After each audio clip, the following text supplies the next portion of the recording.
बताऊंगी। जैसा कि आपको पता है कि सॉलिड स्टेट क्या होता है, सबसे पहले आपको पता होना चाहिए कि ये सॉलिड स्टेट को हिंदी में क्या कहते हैं। तो बेटा सॉलिड स्टेट को हिंदी में ठोस कहते हैं। और ठोस होता क्या है, ठोस को ठोस ही क्यों कहते हैं, उसमें क्या प्रॉपर्टी पाई जाती है, ये आपको पता होना चाहिए। जैसे कि आपको सभी टीचरों ने बताया होगा कि इसकी डिफिनेशन होती है, वह पदार्थ या वह वस्तु जिसका आयतन और आकार दोनों ही निश्चित होते हैं उसे हम लोग ठोस कहते हैं। लेकिन आज तक हम ये नहीं क्लियर कर पाए होंगे कि ठोस में आकार क्या होता है और आयतन क्या होता है। तो ठोस में आकार आयतन पहले समझेंगे, उसके बाद हम देखेंगे कि आपका ठोस की प्रॉपर्टी क्या होगी। तो ठोस में पहला आपका आता है आयतन। आयतन को हिंदी में आयतन बोलते हैं और इंग्लिश में इसको वॉल्यूम बोलते हैं। तो इसका मतलब होता है कोई वस्तु, जो वस्तु है वो कितना स्थान घेर रही है, जो वस्तु जितना स्थान घेरेगी उसे ही हम उसका क्या कहेंगे, आयतन कहेंगे। ऐसे ही आयतन के बाद आपका आता है कि जैसा कि आपको मैंने बताया कि ठोस में वस्तु का आकार और आयतन दोनों ही निश्चित होते हैं। तो आयतन ही आपको पता चल गया। अब आकार, जैसे कि कोई वस्तु चौकोर होती है, कोई गोल होती है, कोई इस तरीके से होती है, इसको आकार बोलते हैं। तो पहली प्रॉपर्टी या पहली डिफिनेशन यही होती है ठोस की कि वह वस्तु जिसका आकार और आयतन दोनों ही निश्चित होते हैं उसे हम लोग ठोस कहते हैं। तो पहला, जैसे इसका डायग्राम बनाया जाए तो इस तरीके से इसका डायग्राम बनाएंगे। इससे ये समझ में आएगा कि यहाँ पर इसकी जो आकृति है वो निश्चित है। आकृति निश्चित क्यों होती है, क्योंकि इनके पार्टिकल्स के बीच में अंतरा आणविक आकर्षण बल पाया जाता है, इसीलिए इनके कण पास पास में होते हैं और इसी के कारण इनकी आकृति निश्चित होती है। और अंतराणविक आकर्षण बल होने के कारण इनके अणु पास पास में बंधे होते हैं और इनके बीच रिक्त स्थान जो होता है वो कम पाया जाता है, इसीलिए इसकी आकृति जो होती है वो निश्चित होती है। इसके बाद आपका दूसरा टॉपिक आता है और इसमें कुछ प्रॉपर्टी की बात करें कि ये संपीड्य होगा या नहीं होगा। तो जैसा कि आपको पता होगा सॉलिड को हम संपीड्य नहीं कर सकते। जब भी प्रेशर लगाएंगे तो उसके आयतन में कोई परिवर्तन नहीं होगा, वो दब के टूट जाएगा, लेकिन उसमें कोई भी परिवर्तन नहीं होगा। और बात करें प्रसार की, एक आता है प्रसार। प्रसार का मतलब क्या होता है बच्चों, जैसा कि आपको पता होगा, मान लो हम एक प्रैक्टिकल करते हैं तो प्रैक्टिकल में मान लो हमने यहाँ पे कोई भी चीज ली, सॉलिड स्टेट की ही लेंगे, अगर उसे हम थोड़ा सा हीट करते हैं तो क्या होगा, इनके मॉलिक्यूल्स की जो एनर्जी थी वो थोड़ा सा बढ़ जाएगी और जो मॉलिक्यूल्स की एनर्जी बढ़ जाएगी तो इनके बीच में जो प्रसार है होगा लेकिन बहुत कम होगा। इसी तरह आपका आता है एक घनत्व जिसको बोलते हैं डेंसिटी। तो ठोसों की डेंसिटी भी जो होती है वो बहुत कम होती है। रीजन यही है कि इनके बीच में इंटरमॉलिक्यूलर फोर्स बहुत ज्यादा होता है, अंतराणविक आकर्षण बल ज्यादा होता है, लेकिन अंतराणविक रिक्त स्थान जो होता है वो कम होता है। इसी तरह आपका आता है अगला टॉपिक द्रव। द्रव के बारे में भी आपको डिफिनेशन बताई गई होगी कि जैसे आपका बताया गया होगा कि द्रव का आकार जो होता है वो निश्चित होता है, लेकिन आयतन जो होता है वो निश्चित होता है।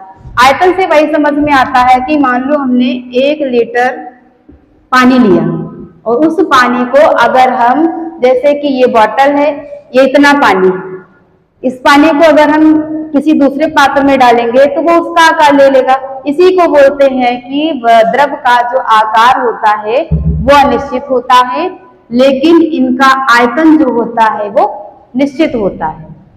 इसी तरह इसमें बात करें हम कि इनके अणु के बीच की दूरी या फिर इनके बीच में फोर्स जो होता है वो कैसा लगता है, इनमें भी फोर्स लगता है लेकिन ठोसों की अपेक्षा इसमें फोर्स कम लगता है और इनमें संपीड्यता भी बहुत कम होती है। जैसा कि ठोसों में था वैसा ही आपका द्रव अवस्था में होगा। ऐसे इनको अगर प्रसार की बात की जाए तो प्रसार इनमें सब थोड़ा सा ठोस की अपेक्षा ज्यादा होता है। इसी तरह अगला टॉपिक है आपका गैस। गैस में भी आपको डेफिनेशन बताई गई होगी कि गैस जो डेफिनेशन गैस की है जिसका आकार और आयतन दोनों ही अनिश्चित होते हैं, उसे हम लोग गैस कहते हैं, गैस अवस्था। ऐसे आपको पता होना चाहिए। अब हमने जैसे बताया आपको आयतन जो जितना स्थान घेरे, तो इसमें ना तो आयतन निश्चित है ना तो आकार निश्चित है। कोई भी मान लो ऑक्सीजन के मॉलिक्यूल्स हैं, ऑक्सीजन ये गैस है आपकी, इसके जो मॉलिक्यूल्स हैं ये बहुत दूर दूर होंगे, इसीलिए देखो इनका आकार कोई भी निश्चित नहीं है, ना तो इनमें इसका आयतन निश्चित है। लेकिन बात की जाए संपीड्यता की, मान लो हमने इस पात्र में गैस को भरा और ऊपर से हमने कोई पिस्टन लगाया, तो यहाँ पर इसमें संपीडन होगा, और संपीडन होगा तो यहाँ पर इसका आयतन जो है वो घट जाएगा। जब आयतन घट जाएगा तो हम कह सकते हैं कि गैस अवस्था में संपीड्यता होती है। और बात करें प्रसार की, तो इसमें प्रसार सबसे अधिक होता है, क्योंकि इनके मॉलिक्यूल्स बहुत दूर दूर होते हैं। दूर दूर होने के कारण इनमें इंटर मॉलिक्यूलर फोर्स बहुत कम होता है, या फिर बोल सकते हैं कि ना के बराबर होता है। और ना के बराबर है तो जाहिर सी बात है ये दूर दूर होंगे, और दूर दूर है इसीलिए इनको हम क्या कर सकते हैं, पास लाने के लिए इन पर प्रेशर डालेंगे, उसी को हम संपीड्यता बोलते हैं। अच्छा, संपीड्यता का मतलब क्या होता है आपको पता नहीं होगा, मैं बताऊंगी कि संपीड्यता का क्या मतलब होता है। संपीड्यता का मतलब होता है बेटा कि किसी भी वस्तु के ऊपर प्रेशर लगाकर उसके आयतन में कमी करना।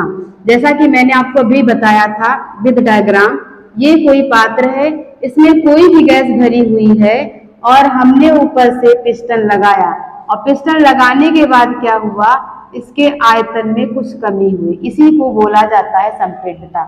ये अभी इसने इतना आयतन घेरा था, अब इसने इतना आयतन घेरा है। तो संपीड्यता का मतलब आप सभी को पता चल गया होगा। इसके बाद अगला टॉपिक बेटा आता है आपका 9th क्लास का ही है। बताया गया होगा कि जो तापमान है, तापमान को नापने के लिए या मापने के लिए 3 पैमाने होते हैं। जैसा कि पहला पैमाना आपको बताया गया होगा कि तापमान को हम डिग्री सेल्सियस में नापते हैं। इसके बाद दूसरा बताया गया होगा इसको केल्विन में नापते हैं, और तीसरा बताया गया होगा कि ये फ़ारेनहाइट है। इन 3 चीजों के बारे में आपको पढ़ना है आज। इसके बाद आप सभी लोगों को नहीं पता है तो पता होना चाहिए कि हमारा जो स्वस्थ शरीर होता है उसका टेम्परेचर कितना होता है, वो भी डिग्री सेल्सियस में। तो बेटा जो स्वस्थ मनुष्य का टेम्परेचर होता है उसका टेम्परेचर होता है 37 डिग्री सेल्सियस। डॉक्टर के पास जाते हैं तो आपको कुछ और ही सुनने को आता है, लेकिन आपने कभी शायद क्वेश्चन ना किया हो कि ये सर 100 डिग्री आप बता रहे हो, 102 बता रहे हो, डिग्री में, डिग्री सेल्सियस में नहीं होता है, वो फ़ारेनहाइट में होता है। जैसा कि मैंने आपको बताया कि स्वस्थ मनुष्य का तापमान 37 डिग्री सेल्सियस होता है। अगर आपसे यही पूछा जाए कि स्वस्थ मनुष्य का टेम्परेचर फ़ारेनहाइट में कितना होगा, तो आपको पता होना चाहिए कि 98.6 होता है।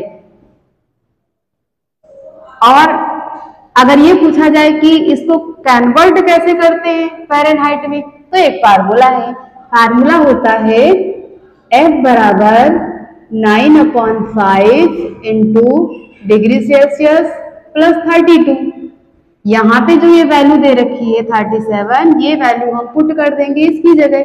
अब जब पुट कर देंगे तो वैल्यू निकल के हमारी ये वाली आ जाएगी। आपको समझ में आ गया होगा बेटा। इसके बाद हम डिस्कस करेंगे कि कोई तापमान आपको डिग्री सेल्सियस में दे रखा है, मान लो कोई तापमान दे रखा है डिग्री सेल्सियस में और उसको बदलना है आपको किसमें, केल्विन में, तो क्या करना पड़ेगा? तो बेटा कुछ नहीं करना पड़ता है, बस एक वैल्यू आप याद रखना,